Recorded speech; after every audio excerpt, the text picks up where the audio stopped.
Hello， 大家好，欢迎收看第304期的亚当球鞋，我是亚当。今天我们一起来聊聊这双来自 SPO 的 Game One Mid。本期视频由您的点赞赞助播出。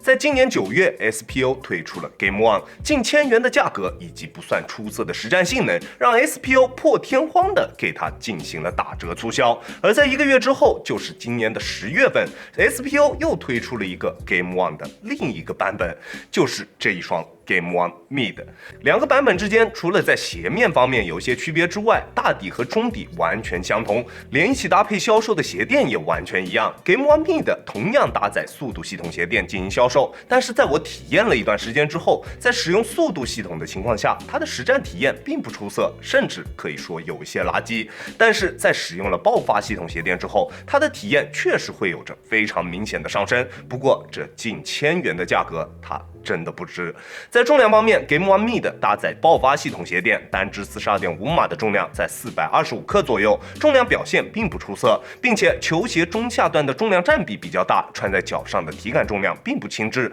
在尺码的选择方面，我平时耐克穿42.5，李宁穿42，这一双鞋我选择42.5还是比较合适的，你可以适当参考一下。球鞋的鞋楦调教的十分出色，基本上大部分脚型的兄弟都可以选择这一个鞋款，但是如果你的脚型比较宽，我还是建议你选大一个尺码，这样可能会有更好一些的穿着体验。我正常略微偏窄的脚型，在穿这一双鞋的时候，它能提供给我十分出色的包裹感受。穿上脚之后，脚在鞋内不会有太多多余的空间，不管是静态包裹还是动态锁定，它的表现都非常棒。在做变向或者侧向蹬地动作的时候，脚在鞋内不会出现位移，在急停急起的时候，也完全不会出现顶脚趾或者掉跟的现象。但是它在包裹的舒适度方面，真的算不上出色，甚至可以说是有一些糟糕的。鞋面的用料偏硬，尤其是它后跟处的鞋面是真的特别的硬，即使是在正常走路的情况下，它脚踝处的鞋面也会一直磨着你的双脚，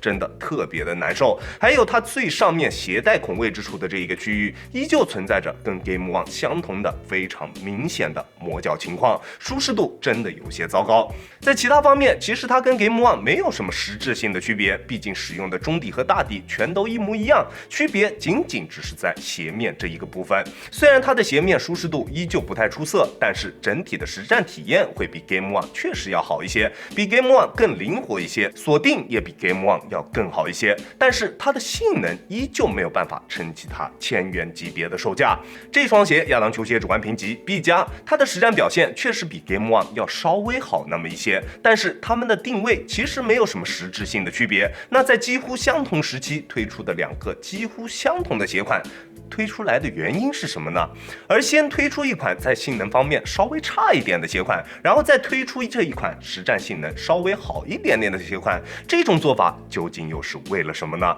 据我所知啊 ，SPO 所推出来的鞋款，他们都会先自己穿一下，或者是找别人试过之后才会拿出来卖。他们不可能不知道这两双鞋在实战方面的问题，也不可能不知道 Mid 比普通版本要稍微好穿那么一点点，更不可能不知道这两个鞋款都要搭载他们自家的爆发系统鞋垫，才能有比较不错的穿着体验。那 SPO 为什么不在售卖的时候就搭配上能有更好穿着体验的爆发系统鞋垫来进行发售呢？还要大家额外掏钱购买这一副价格不低的鞋垫。在 Game One 这一个系列刚曝光的时候，我记得啊，明明是 Mid 更早曝光的，为什么先发售的反而会是性能较差的 Game One， 而不是 Game One Mid？ 原因很简单，如果 Mid 先发了，那 Game One 肯定就卖不了多少。在 Player One Plus 的时候，我看到的是 SPO 这一个品牌的进步，让我看到了他们确实在认真的对待产品，认真的在做产品的这种态度，我是能看到的。